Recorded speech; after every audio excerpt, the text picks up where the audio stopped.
I'm going to preach from a stool for the first time. Never done this before. There was a sweet mom in our church that was like, did you hurt your back or something? And I'm like, no, back's great. I just feel like this is a conversation that it'd be best to sit. I don't know. There's something about this on, it's a serious conversation. It's a deep book. There's a lot of hurt and stuff like that. And so I think it'd be helpful posture to not be like standing and preaching, but just kind of sitting and communicating and having a conversation. So we're in the book of Lamentations. And so thanks for being here. 2022 was a really, really hard year for our church, if you were with us through it. Loads of heaviness, of suffering, of grief, of sorrow, of things that were that should not be. There's a girl in our church, Kiara, and she's, I think, 20 years old and got diagnosed with cancer. And she's a college leader and all that. And it was just hard to wrestle with this girl, this young girl having this deadly disease in her, and what was going to happen. And our church rallied around her and prayed for her. And there's a girl in our church too that was on a run and on a morning run, and people jumped out of their vehicle and started jumped on her and beat her up. And it's just like, man, that just shouldn't be. Like, it's so hard to wrestle with some of those realities. We love sending. We're crazy about it as a church, right? We're going to raise up church planters and go. But last year, we've sent a lot of pastors, which is hard to send people always. And Brett Mungie is one of our pastors, and such a gift. We got to send him to City Light North, and he's teaching pastor there. But it was just hard for us to lose his leadership and his preaching and all that. And then we ran after trying to buy Kelly's carpet on 46 and Vine. And it's 60,000 square foot. It'd be perfect for all that Jesus has done. Great location, great space, all of it. And our church believed that you guys gave, you were generous and prayed, and then it didn't work out. And we had to back out like the last minute. So it's a major disappointment, probably the biggest that I've ever personally faced in a ministry kind of environment. And then there's stuff like, if you guys know Ruth Kilzer and Skylar and Cassie, great friends of ours. Cassie served on our City Light Kids staff, and Skylar leads our college ministry. And their daughter Ruth last year got diagnosed with a brain condition and had to have 3 different brain surgeries, like 12+ hour long surgeries. And walking through that grief with them, our church together, was just really, really difficult. And I'd say the saddest and the most heartbreaking was, if you know Brett and Mallory Armstrong, great couple in our church. They're physical therapists. They've been part of it since day one.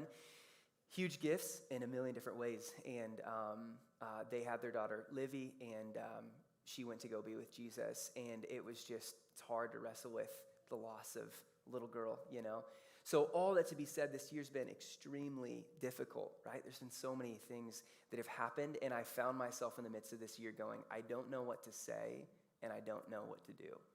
Like, I don't know what to say to people. I don't know what to say to God. I don't know what to do. I don't know, should I pray? Should I read a book? Should I read it was so confusing, and it was such a challenging year. And so I thought, man, if I'm going through this, our church is probably going through this. And maybe you're not maybe you're not like, I'm new to the church, and I didn't feel those things, but there's this sense in suffering, like, what do you do, with your grief, with your sorrow, with your loss? What do you do? I think there's a few options that we naturally kind of employ in suffering. One is that we can just, as Christians, we can fake the peace, right? Act like everything's okay. We kind of slap, everything happens for a reason on everything that happens. Or we kind of quote Romans 8:28, God works all things together for the good of those who love him. We just kind of, and that's our smile. That's our like, we're okay. And it's like, really? And we're at church, we're raising our hands to God, but alone we're raising a fist towards him in anger. Or we're smiling externally, but we're weeping internally. Or we're saying we're fine, but we're actually falling apart. And we just, as Christians, feel like there's this pressure to kind of fake the peace. Because we can't be not okay, right? It's like, where'd that ever come from? I think the second option is we just ignore the problem. We just act like it doesn't hurt as much as it does, or that we're not implicated by it, or we just try to think about positive things and don't let our mind think about what's happening or how hard it is or whatever else, and we just kind of try to ignore it, act like it's not there, and do other things to keep us busy. Or the last option is just numbing the pain, right? And this isn't faking the peace or ignoring the problem. It's drinking to forget.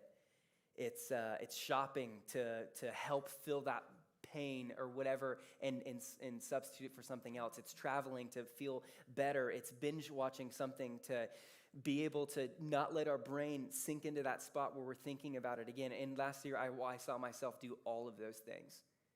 Telling people I'm doing fine when really I just truly was crumbling. Ignoring the problem and just trying to focus on all the good things that were happening, or just numbing the pain. I couldn't fall asleep without the TV on because I'm like, if that turns off, my mind will start going and I won't be able to fall asleep. You know what I mean? Like, maybe you're there, maybe you're in those, or maybe that's what you do, but there's another option that the Bible presents, and it's called lamenting.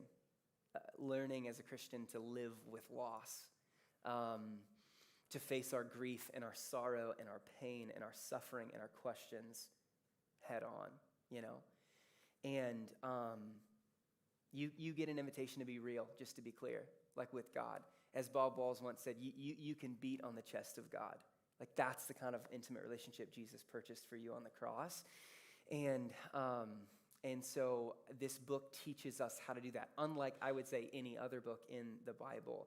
And so we don't have to fake the peace or ignore the problem or numb the pain. We get to really learn how to lament. And so this book, it gives us, I think I learned, remember I said I didn't know what to say, I don't know what to do. It gave me vocabulary, and I think that's what it does. It gives us words to explain our suffering and our grief and our sorrow.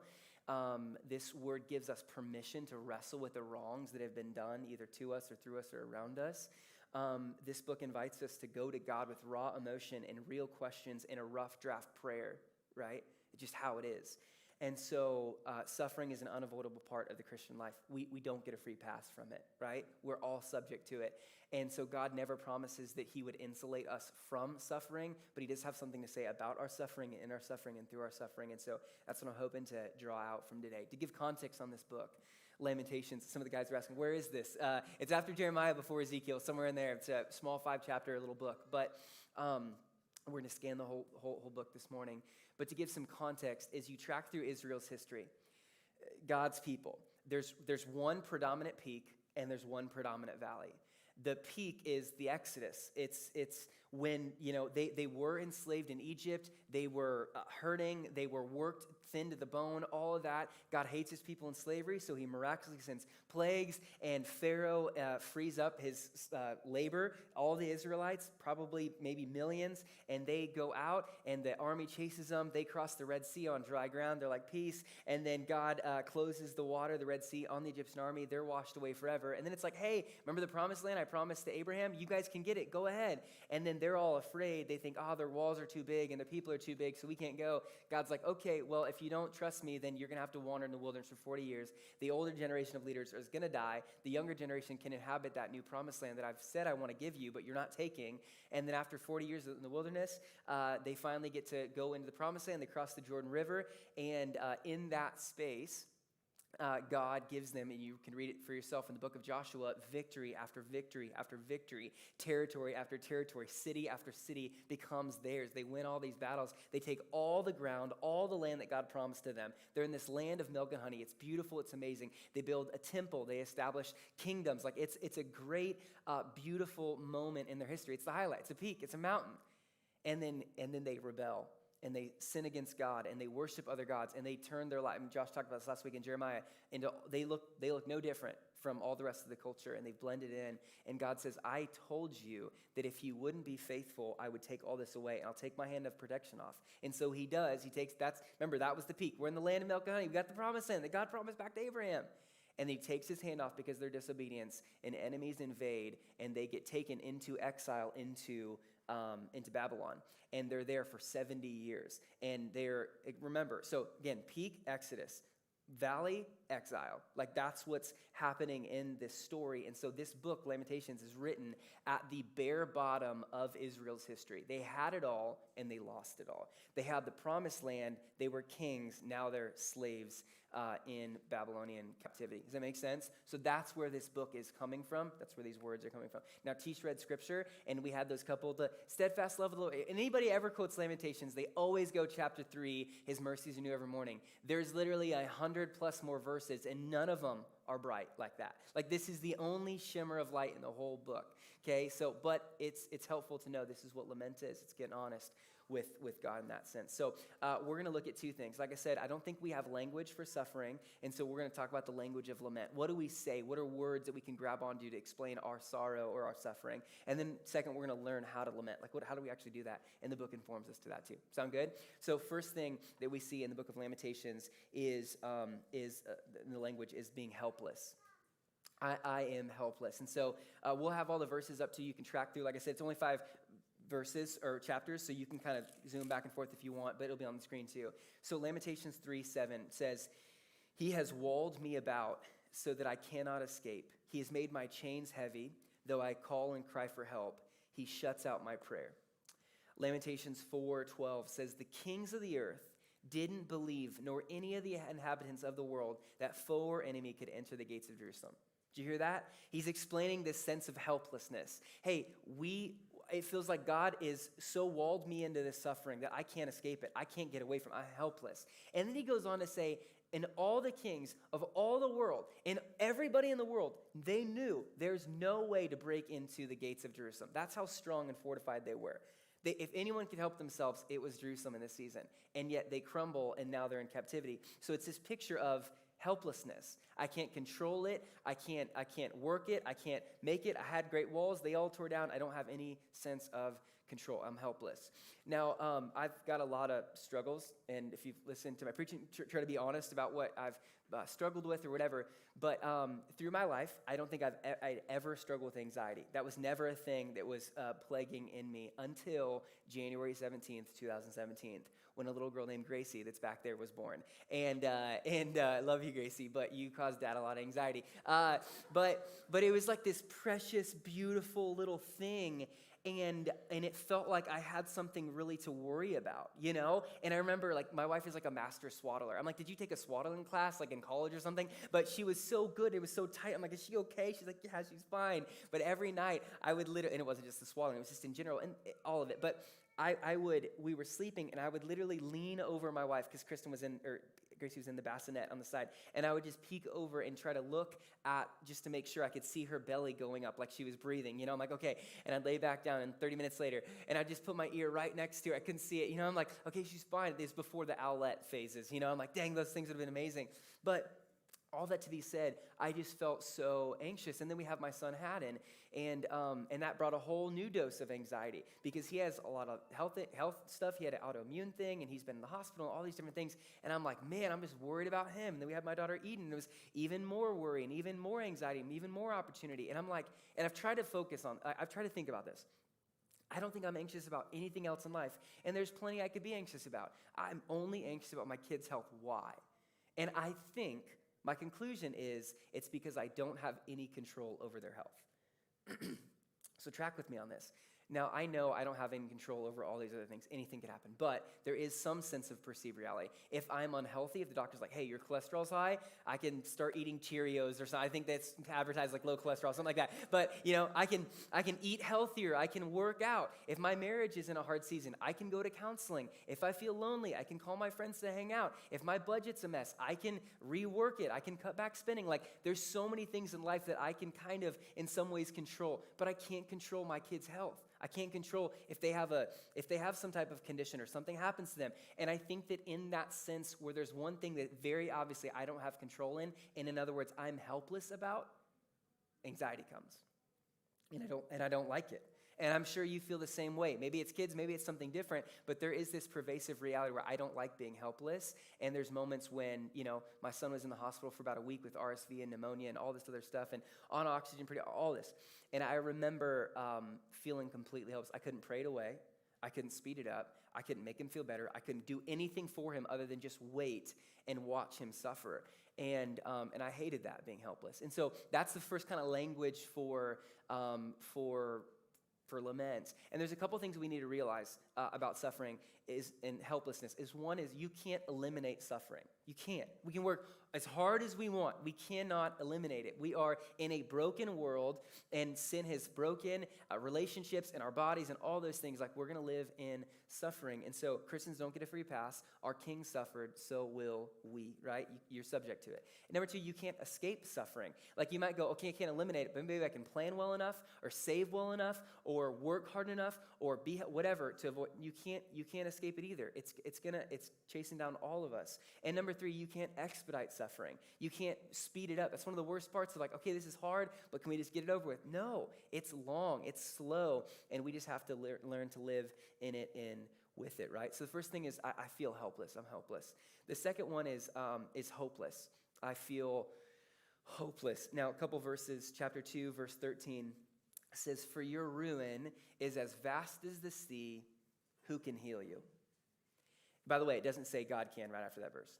Lamentations 3, 17, 18. "My soul is bereft," which means lacking or deprived of peace. "I have forgotten what happiness is. So I say, my endurance is perished. So has my hope from the Lord." Lamentations 4, 17. "Our eyes failed, ever watching vainly for help." It's this sense of, is this ever going to be better? Am I ever going to have a season where I'm not suffering with this? Am I ever going to get out of this where it's just easy or happy or good or better or fill in the blank? And suffering has a way of just wearing down our hope, of just wearing on us. And it feels like it's just heavy and burdensome, and we just submit to it. It has a way of dimming our eyes to see the light at the end of the tunnel. I am broken beyond repair. I am sad beyond celebration, right? I'm just hopeless. My eyes are literally, they're growing dim from trying to look for help. There's nothing out there. The third one is loss. And I would say this could be potentially the primary theme throughout the book of Lamentations is this idea of learning to live with loss. But if you look at Jeremiah 1, or not Jeremiah, Lamentations 1:7, he says, "Jerusalem remembers in the days of her affliction and wandering all the precious things that were hers from the days of old." Okay, so it's this process where you're looking back on what once was but isn't anymore. And it's painful and it hurts. It's living with that loss. And so this is actually emphasized in every chapter. So look at this. Chapter 1:1. "How lonely sits the city that was once full with people." Lonely, it was full, now it's lonely. "Is this the city that was called the perfection of beauty, the joy of all earth? This great city, now it's in ruins." Chapter 2, verse 15. Chapter 3, verse 14. "I have become the laughing stock of all the peoples. I was once the ruler, the king, promised land, victory. Now I'm the laughing stock." Lamentations 4:15. "Those who once feasted on delicacies perish in the streets." Lamentations 5:15. "The joy of our hearts has ceased. Our dancing is turned to mourning," right? It's loss, remembering what was, looking back on what once was and no longer is. It's the great reversal. And think about this in our lives. Think about lamenting loss in relationships. You think about we're not as close as we once were. Like we it's a family member, it's a friend, it's whatever, and you're just lamenting that we're not as close as we once were. We don't have the same relationship we once did. Or you think about simplicity. Life isn't easy as easy as it once was. It was easy to whatever, it just kind of come by, and now it's confusing and challenging, and there's all this stuff. Lamenting health. I can't do what I used to. Lamenting finances. I can't live how I used to. Lamenting death. It's not the same without them anymore. Lamenting peace. I can't sleep like I used to. I'm worried up at night. Lamenting trauma. I'm not as trusting as I once was, and now there's all this going on, right? But there's this reality where we live with loss, and we look back on what once was but isn't anymore. The fourth one is lonely. This feeling of loneliness. And if you look at chapter 1, in verse 2, 7, 13, 16, 17, and 21, 6 times, it says somewhat of this repeated phrase, "There is no one to comfort me." There's no one to comfort me. And so last year, in this idea of loneliness or not being comforted, last year, in the midst of all the stuff that I just mentioned in the beginning, Jeremy and Naomi, our worship staff, they put on this night of lament. And like everyone comes to a night of celebration, like let's sing happy songs, let's do this stuff. And it was like, we're going to lament. And it was like, who's going to show up? And it was packed. It was beautiful. I was so humbled to be in the room for this night of lament. It was raw, and it was honest, and it was real. And at the end of the night, Jeremy had shared was honest with his things he's lamenting and things that are challenging in his life. And he said, hey, we can go to God, like honestly, And so we had sticky notes, and it was like, I want you to write what you're lamenting. Like if you could just gut level, what do you want to say to God? It's okay, tell him. And so everyone's kind of processing, and we all wrote something down, and then we, on a sticky note, we put it on the stage, so there's hundreds of them up here, And we, And so, you're walking up and you're putting yours, you can see other people's and what they're saying, and it was just everyone getting gut level honest with God. And afterwards, you know what the most prominent lament was? I'm lonely. nobody knows how I feel. You know, I'm isolated. And it's just suffering has a way of doing that to us. We feel distance from God. We feel distance from people. We just feel lonely. And it's okay to lament that. But it's important to have that language to say, this is how I feel in this moment. And so yeah, it's a sense of no one gets what I'm going through. No one's here for me. There's no one to comfort me. The fifth one is comparison. And so this Lamentations 1 says, her foes have become the head, her enemies prosper. And Lamentations 5:2, our inheritance is turned over to strangers, our homes to foreigners. So here's the idea of comparison. It's seeing others thrive when we're suffering, okay? And this doesn't matter if it's our worst enemies, like in this scenario, or our closest friends. So track with me here. You see somebody that you know get their dream job. And they're loving it, they're posting about it, they're excited, or whatever, and then every day you're driving to work and you hate the job that you're doing. You're reluctant to show up and put in another 8 hours, and yet you see someone else living out their dream job. Or your kid is maybe developmentally behind. They're not walking soon enough, they're not reading soon enough, they're not progressing, they're not as athletic. And then you see another kid that's younger than your kid and is doing more than what your kid has done, and they're younger, and you're going, what's going on? You know what I mean? And it's like, I'm happy for them, but also there's this sense in me where it's like, that's tough. Or you feel like your marriage is hanging by a thread and you're barely getting by, and then you see somebody else post that they're on vacation with their spouse and they're living it up, and it seems like their marriage is great, right? For my wife and I, after we had Gracie, we had waited we were hoping to have our kids spaced out like 2 years, and so we started trying for Haddon, and it was like 9 months that we had tried to get pregnant, and we couldn't, and we were so confused because Gracie was so easy or whatever, and so we're trying to and I know that 9 months in the span of so many stories that I know, that's like nothing, but for us it was really unique, and we were mourning that, and we're lamenting that sense. And so we go over to our best friend's house, Nate and Becca, at City Light in Omaha, or City Light North, and they're like, we get done with dinner, like, guys, guess what? And we're like, what? They're like, we're pregnant. And there was a sense in us that was so happy and so broken, because it was a fresh reminder that we weren't pregnant, And it was such a weird sense in my heart of like, I'm so happy for you, but it's also a clear reminder in that comparison reality that I don't have what you have right now. And you get what I'm saying? Like, there's just that sense of lament of I'm seeing someone have what I want that I don't have, and I'm suffering and they're thriving. It's just hard. And the very last one is confusion. A language for lament is I'm just confused. And so Lamentations 5:20 says, why do you forget us forever? It's talking to God. Why do you forsake us for so many days? So, anyone that suffered knows this is a primary question, right? Wondering why all this is happening. Why me? Why the person I love? Why not someone else? Why now? Why not later? Why, all of these senses that are culminating. I think we really want suffering to be logical. Like there's a reason for it. Like we could point to something, that happened, so then that happened. Or we're just scratching for some type of reason or logic or explanation to why we've gotten to the place we've gotten. And we don't have that. And there's a sense in lamenting that we're just confused. I don't know why this is happening, and I hate it. So that's the language of it, right? I'm helpless, I'm hopeless, there's loss, I'm lonely, I'm comparing, and I'm confused. But it's helpful to know when you're in that lamenting season to be able to put some words to it. Like, that's what this book gives us, is language and verses to explain and express how we're feeling in a biblical sense from God and his inspired word to go, wow, like someone else felt this too, I'm not alone. And be able to put words to it. So that's the language. And I didn't teach, I didn't relieve it with the gospel, but I want us to sit in that moment and feel that. And now I want us to actually teach us through Lamentations 3 of how to actually lament, like that we would learn to lament. So if you got Lamentations 3, we'll walk through it a little more verse by verse.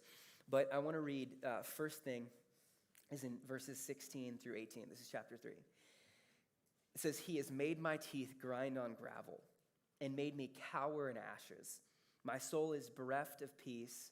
I have forgotten what happiness is. So I say, my endurance has perished, and so has my hope from the Lord. The first thing you want to do if you want to learn how to lament is you've got to call it like it is. You've got to call it like it is. I've been thinking a lot about this lately. And I'm crazy about Jesus' grace and his forgiveness.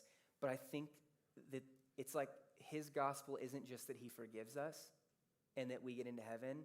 It's that we are actually brought into an intimate personal relationship with God our Father. You understand that? That it's not just like, hey, you're good, go do your thing, but you get a real, affectionate relationship with the God who put the stars in the sky. And not only that, but it's such a real relationship that he's giving you permission to be gut level honest with him. And I don't think we understand that. It's like we want to start all of our prayers with Heavenly Father, and we think they need to be prim and proper and polished. And I'm like, no, that's not the relationship Jesus purchased for you, right? It's so much more deeper and real and richer and fuller and more beautiful and raw than that. And so I just want you to know, you can tell God how you feel. And you're like, wait, can I really? Can I be honest? Like, is he going to strike me down? Like, isn't that disrespectful? It's like, did you just see Lamentations 5? Why have you forgotten us? Why have you forsaken us for so many? You read the Psalms and David's like yelling at God. You know what I mean? It's like, and David doesn't die. Not only that, but God uses it as an example on how to talk to him. And I just think, I don't know if any of it, like, we really know how to tap into that. Like, wow, Jesus has purchased me an intimate relationship with God where I can actually tell him how I feel, and he's not like, whoa, whoa, whoa, whoa. We don't have that kind of relationship. You know what I mean? And so you can beat on his chest. You can give him your rough draft prayers and rant, not a polished presentation. And if you know me, you know I'm not an angry person. That's not like a natural emotion for me. But I remember when my son Haddon was in the hospital, and I had left to go home and take a shower and hang out with Gracie, and Kristen was there being mama bear to Haddon the whole time. She's amazing. And I remember getting in my car and punching the steering wheel and screaming at God. And I remember just enraged, like I was just so mad. And it was like this weird moment where I kind of paused and I was like, oh my gosh, God, I'm sorry. I didn't mean it, you know? And I remember just thinking like this weird sense in my heart of like, I didn't mean to yell at you, you know? And I'm sorry. And reading the book of Lamentations, you know what I think he would have said in that moment? Thanks for finally being honest with me. You know what I mean? Like, thanks for taking advantage of the kind of relationship my son bought you. You can yell at God. It's not disrespectful. It's a real relationship. And he's not interested in your pleasantries. And so I just think we need to take advantage of that. Like, it's a permission to be honest with him. And so he's not fragile. You're not going to hurt his feelings. Let him have it. He can handle it. So number one, if we're going to learn how to admit, we got to call it like it is. Get honest. Number two, you've got to call to mind who God is.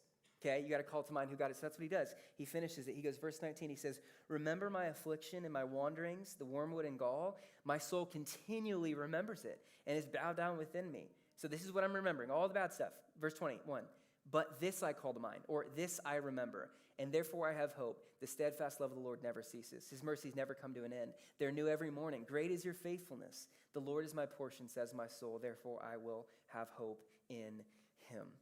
So he calls to mind, after he just got gut level honest, you're dragging my teeth through the gravel. This is terrible. I remember all of it. But call it like it is. I'm going to call to mind who God is. And he goes, three things. You're loving, you're merciful, and you're faithful. And so he says, your love never ceases. Basically, you have affection like a well that never runs dry. It never runs dry. It doesn't have an end to it. It's a bank account that can't be overdrafted. His love never ends for you and I. You got to call that to mind. And he says, in your mercy, it's new every morning. And it's like, it's new for old sins, it's new for past sins. And every single morning you get fresh mercy on your plate, washed in it every single morning from God. And number three, God's faithfulness. He's great, inconceivably faithful, even when we're unfaithful. So he's going, we don't deserve love, we deserve anger. We don't deserve mercy, we deserve wrath. We don't deserve faithfulness, we deserve faithlessness. And all of that, he goes, no, you're loving, you're merciful, and you're faithful. And that's what he's calling to mind. So you have to, in your own sense, figure out in those moments, what do I need to figure out and call to mind on who God is? Maybe it's loving, mercy, faithful. Maybe it's generous. Maybe it is present. Maybe it's his humility. Maybe it's his compassion. But there's something about God that you're calling to mind in those moments of lament. And if I can just be totally candid with you guys, one of the biggest fears that I have in my life is basically the idea of when is the shoe going to drop? You know, like I'm 31 years old. I have a beautiful wife. I've got 3 amazing kids. I have my dream job, getting to love and lead this church. Like we've got a great home and my family's healthy and all the things. And I just feel like it's too good. Like the shoe's going to drop. Like something bad has to happen. Someone's going to get sick. Something's going to collapse. And I just feel this weird sense in my heart. And I'll literally lay in bed at night and just think about all the ways that everything could crumble. And I have to call to mind, wait. Jesus said in Matthew 7 that God's a good father that loves to give good gifts. I'm thinking in this moment that he's thinking about planning how to take it all apart. What? That's not who Jesus said God is. He loves to give good gifts. Just in the same way I love my kids. It's not a prosperity thing. That's just a father thing that he loves to care for us. And I'm like, I shouldn't be surprised. I should be grateful, and I shouldn't be afraid of losing it all. I should be enjoying it, knowing my father loves to give good gifts. Amen? Does that make sense? So it's like, call to mind who God is for those particular seasons. Where are you thinking of him wrongly?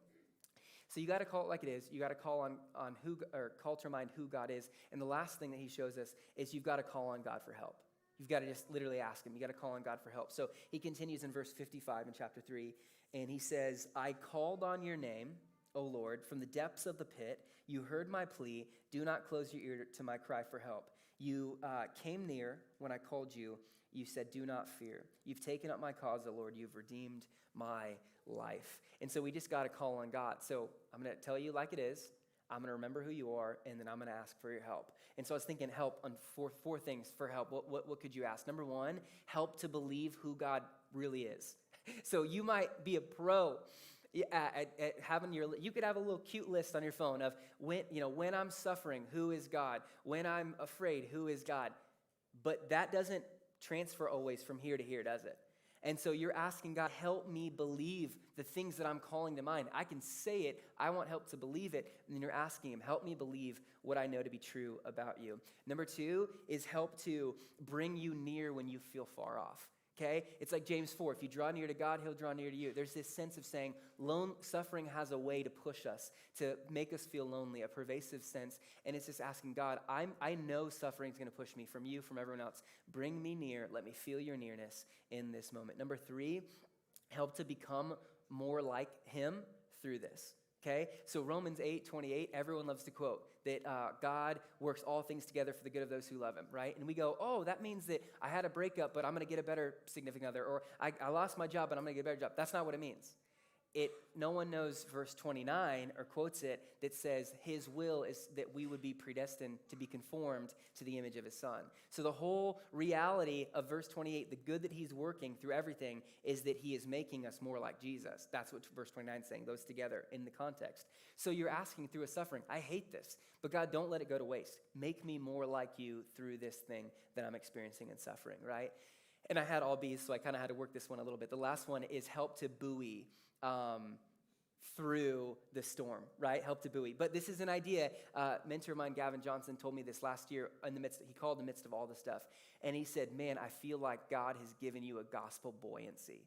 And it was this really vivid picture of this idea of staying afloat in the midst of what everything is pulling you down. It's asking, God, help me buoy, in this storm. And Isaiah 43 verse 2 says this beautifully. It says something to the effect of that when the waters rise, he won't let me drown. And so when everything's coming, he's keeping me afloat. I'm staying afloat in this thing. So call it like it is. Be honest with him. Call to mind on who God is. What do you need to know about him in that moment? And call on him for help to believe or to become or whatever that may be, right? So I need to make a distinction really quick. There's punishment, and this book uses the word punishment, and there's discipline, and those two things are very, very different. So I want you to know, if you are a Christian, if you've submitted your life to Jesus for salvation, believing that you couldn't save yourself, you weren't good enough, Jesus is perfect in your place, you believe in his death and resurrection, you're a Christian, God will not and does not punish you. You need to hear me. He does not punish you. So I know the instinct. I'm a pastor who preaches on this, and I feel it in my heart. When something goes wrong, I think, God's mad at me. And I'm just telling you, that's not true. You're not going to find that in light of his grace as bought and redeemed an adopted son or daughter of God, okay? So you don't get punished. He doesn't get mad and lash out in anger towards you. You do get disciplined. And that's what Hebrews 12 talks about and says that a good father does discipline his kids. And by the way, discipline's never fun. I think it says that, and he's like, God doesn't discipline, in verse 33, in chapter 3, he doesn't afflict from his heart. He's not happy to discipline. When I have to put Gracie on timeout, or I'm like, I just want to be like, let her run. That's not a good dad, though, to not discipline. And so, kids, that. Like, it's loving for us to be able to be involved in your guys' lives. And so that's what God does. It's kind of this wake-up call to say, hey, I got to discipline you. I got to wake you back up to the reality, and you're straying from it, and I'm pulling you back in through this discipline. So I want you to know that. So it's not punishment. It could be discipline, or it could just be we live in a fallen world. So when you're wondering why is this happening, it could just be the result of being around in a broken world with broken people. That's why you're going through what you're going through, right? But even in that, right, discipline is this corrective sense, but even in that, Romans 8:28 says God is going to use it instructively in your life. So even if it doesn't have anything to do with you, the suffering you're experiencing, if it's not discipline or whatever, it's definitely not punishment, if it's not discipline, it could just be God using that in your life, allowing it, and saying, I'm going to make you more like me. Don't worry, I know this hurts, I don't like it at all, but I'm gonna use this to make you more like myself. Does that make sense? But look at chapter 5, look at the last few verses. These are so sad. These are so sad. I'll read verse 20 through 22. We've read this before. He says, why do you forget us forever? Why do you forsake us for so many days? Restore us to yourself, O Lord, that we may be restored. Renew our days as old. In verse 22, this is how it ends. Unless you have utterly rejected us and you remain exceedingly angry with us. Anyone else kind of hate that it ends like that? Like there's no high note. There's no gospel promise you can find in there to be like, oh yeah, maybe there's a hint to this. It's just literally, the book ends with wondering, with a question. Maybe you have rejected us. Maybe you're finally done with us. Maybe you're so fed up with our rebellion that you're like, you know what? You've worn all my patience down. You're done. Maybe you're exceedingly angry with us. Maybe your mercies run out and all you have left for us is wrath and anger. That's how the book ends. And I just want to say, for anyone in the room that hasn't trusted in Jesus, this might be your posture where you're kind of like, I don't know. I don't know. Maybe I'm good with God. Maybe I'm not. Maybe he's mad at me. Maybe he's happy with me. Maybe I've done enough. Maybe I haven't. And even for the Christians in the room, this might be pervasive too, of going, I don't know. It's hard to believe the gospel. I know what I did last night. I know what I did a couple years ago. I knew what I did last month. And you might feel like, has God just given up on me? And am I too much of a work in progress? And I want you to know, again, I'm going to read this. Unless you have utterly rejected us and you remain exceedingly angry with us, Jesus in his life speaks to both of these things. Doesn't it? Like the gospel is so sweet to finish this and answer this wondering. He had every right to reject us, right? Our lives are drenched in sin in every single way. Things that we should have done, good that we haven't, and things that we shouldn't have done, and we have. All of that are in complete rebellion from God. And he has every right to reject us, to leave us, to wallow here on earth and suffer the consequences. But he didn't. What's he do instead? He comes to us. So he doesn't reject us, he comes to us, and he enters into our lament. For time's sake, I can't, but I was going to walk through 5 or 6 different examples of Jesus lamenting it. Lazarus' death, and with Mary and John the Baptist, and when he looks over at people's rebellion, and even at the cross, like all these moments where Jesus is lamenting. He doesn't reject us, he comes to us, experiencing our suffering and lament, enters into it, laments himself rather than rejecting us. And all the way to the point of dying on the cross, and he says, my God, why have you forsaken me? That's lament from Psalm 22. That's his saying, at a gut level, I'm forsaken. And although we deserve to be rejected, Jesus doesn't. Only person ever that doesn't deserve to be rejected, he gets rejected for us, takes on our rejection, takes on Lamentations 5:22, and the Father looks at him and rejects him because he puts our sin on us. And then now, in a great substitution of grace, he gives us his acceptance. So the way that the Father would treat the Son, he now treats us if we trust in Jesus. And the way the Father should have treated us because of our sin, he treated Jesus like that. Does that make sense? It's so important to understand. And so no, he doesn't reject you. He's accepting you through his Son's righteousness on your behalf. And we're going, I wonder, has he rejected us? And he goes, is he angry with us? Exceedingly angry with us. And I want you to know, Jesus shows us the heart of the Father is not anger towards you. He shows the prodigal son in Luke 15, and he shows this picture of the father, and this prodigal son's run away, and the dad isn't behind the door, locked. You're done with a little letter saying, don't come home, you're done, I'm done with you, you've spent everything. He's waiting on the porch, watching, ready to get up and run to you. He's not mad at you. He loves you. He's for you. And by the way, the prodigal son story isn't just for the new believer. It's for the seasoned believer that keeps running away. That's the gospel. And so, no, he's not mad at you. He loves you. That's what Jesus purchased for you. He delights in you. He's pleased in you. The same way the Father looks at his Son, he looks at you. Last night, my wife and I were driving back from my in-laws' cabin and hadn't fell asleep before we even hit the interstate. I love that guy like a crazy amount. And I just kept looking back at him. I just kept kind of popping back, and I'm like, gosh, I love him.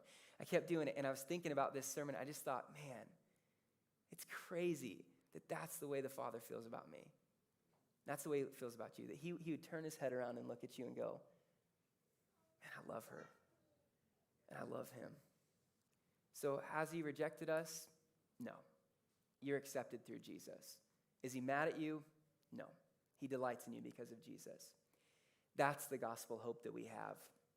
Not only that, it gets even better.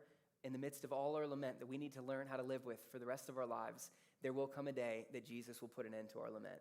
Amen? Revelation 21:4 says he's going to wipe away every tear. Death will be no more, mourning will be no more, and there will be a day we look forward to where we don't have to learn. We can forget to lament. We don't have to know it anymore. We'll live in a day where everything wrong has been made right, where he's redeemed what it should have been, where we're in perfected bodies with him forevermore in his new creation. That's the day we look forward to. So he's not angry, he's not rejected, and lamenting will come to an end. Isn't that beautiful? So we're going to take communion this morning, and I love it, taking communion as a family for a million different reasons. But what's Jesus say when he gives instruction to take communion? Do this in remembrance of me. What does Lamentations 3 say? I remember this, all my hardships. And then he transitions to, but I'm going to call to mind this. I'm going to remember this about you. And so communion is this example of saying, I remember. My mind is filled with all the terrible things that have happened. And I'm thinking right now, it's probably vivid in your heart, the lament that you're experiencing. And you're going, I remember it. I know it. But in this moment of communion, I get to remember who God is. He broke his body for me. He shed his blood for me. He went to the cross for me. He chose me. He left heaven for me. He's interceding for me. All those beautiful realities wrapped up in this one meal that we get to take as a family in communion. And so this is really us doing it in remembrance. I remember easily all the other stuff, but I'm going to remember this right now. And so I don't want you to leave the moment, if I can just say that. Like if it's fresh and you're just going, God, I want to be honest with you. I want to call to mind, or I want to call it like it is. Do that in this real sense.